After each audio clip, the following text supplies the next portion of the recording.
ਅਗਲੀ ਜਿਹੜੀ ਗੱਲ ਕਰਦੇ ਜਾਈਏ ਪੈਂਟਾਗਨ ਨੇ ਪੁਤਿਨ ਦੇ ਜਿਹੜੇ ਪਰਮਾਣੂ ਹਥਿਆਰਾਂ ਦੇ ਹਮਲੇ ਦੇ ਉੱਤੇ ਟਿੱਪਣੀ ਕਰਦੇ ਹੋਏ ਕਿਹਾ ਆ ਕਹਿੰਦੇ ਵੀ ਪੁਤਿਨ ਜਿੰਨੇ ਮਰਜ਼ੀ ਨਿਊਕਲੀਅਰ ਥ੍ਰੈਟ ਜਿਹੜਾ ਉਹ ਦੇਈ ਜਾਵੇ ਪਰ ਯੂਐਸ ਆਪਣੀ ਜਿਹੜੀ ਮਦਦ ਕਰ ਰਿਹਾ ਯੂਕਰੇਨ ਦੀ ਉਸ ਦੇ ਵਿੱਚ ਬਿਲਕੁਲ ਵੀ ਪਿੱਛੇ ਨਹੀਂ ਹਟੇਗਾ।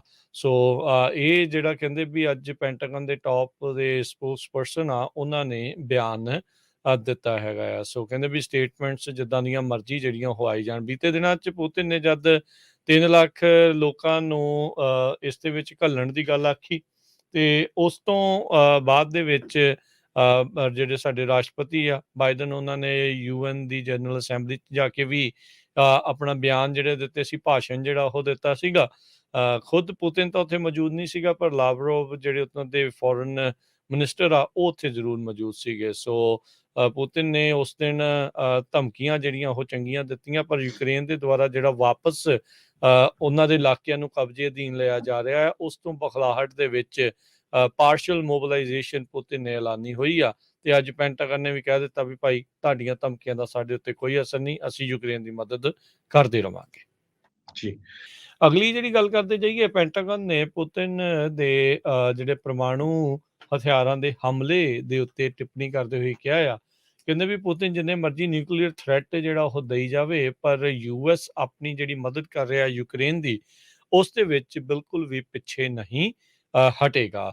ਸੋ ਇਹ ਜਿਹੜਾ ਕਹਿੰਦੇ ਵੀ ਅੱਜ ਪੈਂਟਾਗਨ ਦੇ ਟੌਪ ਦੇ ਸਪੋਕਸਪਰਸਨ ਆ ਉਹਨਾਂ ਨੇ ਬਿਆਨ ਦਿੱਤਾ ਹੈਗਾ ਆ। ਸੋ ਕਹਿੰਦੇ ਵੀ ਸਟੇਟਮੈਂਟਸ ਜਿੱਦਾਂ ਦੀਆਂ ਮਰਜ਼ੀ ਜਿਹੜੀਆਂ ਉਹ ਆਈ ਜਾਣ। ਬੀਤੇ ਦਿਨਾਂ 'ਚ ਪੁਤਿਨ ਨੇ ਜਦ 3 ਲੱਖ ਲੋਕਾਂ ਨੂੰ ਇਸ ਦੇ ਵਿੱਚ ਘੱਲਣ ਦੀ ਗੱਲ ਆਖੀ ਤੇ ਉਸ ਤੋਂ ਬਾਅਦ ਦੇ ਵਿੱਚ ਜਿਹੜੇ ਸਾਡੇ ਰਾਸ਼ਟਰਪਤੀ ਆ ਬਾਈਡਨ ਉਹਨਾਂ ਨੇ ਯੂਐਨ ਦੀ ਜਨਰਲ ਅਸੈਂਬਲੀ 'ਚ ਜਾ ਕੇ ਵੀ ਆਪਣਾ ਬਿਆਨ ਜਿਹੜੇ ਦਿੱਤੇ ਸੀ, ਭਾਸ਼ਣ ਜਿਹੜਾ ਉਹ ਦਿੱਤਾ ਸੀਗਾ। ਖੁਦ ਪੁਤਿਨ ਤਾਂ ਉੱਥੇ ਮੌਜੂਦ ਨਹੀਂ ਸੀਗਾ ਪਰ ਲਾਵਰੋਵ ਜਿਹੜੇ ਉਹਨਾਂ ਦੇ ਫੋਰਨ ਮਿਨਿਸਟਰ ਆ ਉਹ ਉੱਥੇ ਜ਼ਰੂਰ ਮੌਜੂਦ ਸੀਗੇ। ਸੋ ਪੁਤਿਨ ਨੇ ਉਸ ਦਿਨ ਧਮਕੀਆਂ ਜਿਹੜੀਆਂ ਉਹ ਚੰਗੀਆਂ ਦਿੱਤੀਆਂ ਪਰ ਯੂਕਰੇਨ ਦੇ ਦੁਆਰਾ ਜਿਹੜਾ ਵਾਪਸ ਉਹਨਾਂ ਦੇ ਇਲਾਕਿਆਂ ਨੂੰ ਕਬਜ਼ੇ ਅਧੀਨ ਲਿਆ ਜਾ ਰਿਹਾ ਹੈ ਉਸ ਤੋਂ ਬਖਲਾਹਟ ਦੇ ਵਿੱਚ ਪਾਰਸ਼ਲ ਮੋਬਿਲਾਈਜੇਸ਼ਨ ਪੁਤਿਨ ਨੇ ਐਲਾਨੀ ਹੋਈ ਆ। ਤੇ ਅੱਜ ਪੈਂਟਾਗਨ ਨੇ ਵੀ ਕਹਿ ਦਿੱਤਾ ਵੀ ਭਾਈ ਤੁਹਾਡੀਆਂ ਧਮਕੀਆਂ ਦਾ ਸਾਡੇ ਉੱਤੇ ਕੋਈ ਅਸਰ ਨਹੀਂ, ਅਸੀਂ ਯੂਕਰੇਨ ਦੀ ਮਦਦ ਕਰਦੇ ਰਵਾਂਗੇ।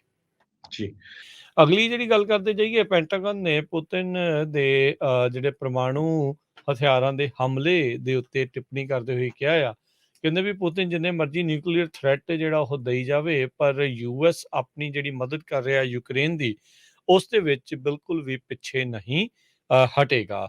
ਸੋ ਇਹ ਜਿਹੜਾ ਕਹਿੰਦੇ ਵੀ ਅੱਜ ਪੈਂਟਾਗਨ ਦੇ ਟੌਪ ਦੇ ਸਪੋਕਸਪਰਸਨ ਆ ਉਹਨਾਂ ਨੇ ਬਿਆਨ ਦਿੱਤਾ ਹੈਗਾ ਆ। ਸੋ ਕਹਿੰਦੇ ਵੀ ਸਟੇਟਮੈਂਟਸ ਜਿੱਦਾਂ ਦੀਆਂ ਮਰਜ਼ੀ ਜਿਹੜੀਆਂ ਉਹ ਆਈ ਜਾਣ। ਬੀਤੇ ਦਿਨਾਂ 'ਚ ਪੁਤਿਨ ਨੇ ਜਦ 3 ਲੱਖ ਲੋਕਾਂ ਨੂੰ ਇਸ ਦੇ ਵਿੱਚ ਘੱਲਣ ਦੀ ਗੱਲ ਆਖੀ ਤੇ ਉਸ ਤੋਂ ਬਾਅਦ ਦੇ ਵਿੱਚ ਜਿਹੜੇ ਸਾਡੇ ਰਾਸ਼ਟਰਪਤੀ ਆ ਬਾਈਡਨ ਉਹਨਾਂ ਨੇ ਯੂਐਨ ਦੀ ਜਨਰਲ ਅਸੈਂਬਲੀ 'ਚ ਜਾ ਕੇ ਵੀ ਆਪਣਾ ਬਿਆਨ ਜਿਹੜੇ ਦਿੱਤੇ ਸੀ, ਭਾਸ਼ਣ ਜਿਹੜਾ ਉਹ ਦਿੱਤਾ ਸੀਗਾ। ਖੁਦ ਪੁਤਿਨ ਤਾਂ ਉੱਥੇ ਮੌਜੂਦ ਨਹੀਂ ਸੀਗਾ ਪਰ ਲਾਵਰੋਵ ਜਿਹੜੇ ਉਹਨਾਂ ਦੇ ਫੋਰਨ ਮਿਨਿਸਟਰ ਆ ਉਹ ਉੱਥੇ ਜ਼ਰੂਰ ਮੌਜੂਦ ਸੀਗੇ। ਸੋ ਪੁਤਿਨ ਨੇ ਉਸ ਦਿਨ ਧਮਕੀਆਂ ਜਿਹੜੀਆਂ ਉਹ ਚੰਗੀਆਂ ਦਿੱਤੀਆਂ ਪਰ ਯੂਕਰੇਨ ਦੇ ਦੁਆਰਾ ਜਿਹੜਾ ਵਾਪਸ ਉਹਨਾਂ ਦੇ ਇਲਾਕਿਆਂ ਨੂੰ ਕਬਜ਼ੇ ਅਧੀਨ ਲਿਆ ਜਾ ਰਿਹਾ ਹੈ ਉਸ ਤੋਂ ਬਖਲਾਹਟ ਦੇ ਵਿੱਚ ਪਾਰਸ਼ਲ ਮੋਬਿਲਾਈਜੇਸ਼ਨ ਪੁਤਿਨ ਨੇ ਐਲਾਨੀ ਹੋਈ ਆ। ਤੇ ਅੱਜ ਪੈਂਟਾਗਨ ਨੇ ਵੀ ਕਹਿ ਦਿੱਤਾ ਵੀ ਭਾਈ ਤੁਹਾਡੀਆਂ ਧਮਕੀਆਂ ਦਾ ਸਾਡੇ ਉੱਤੇ ਕੋਈ ਅਸਰ ਨਹੀਂ, ਅਸੀਂ ਯੂਕਰੇਨ ਦੀ ਮਦਦ ਕਰਦੇ ਰਵਾਂਗੇ। ਜੀ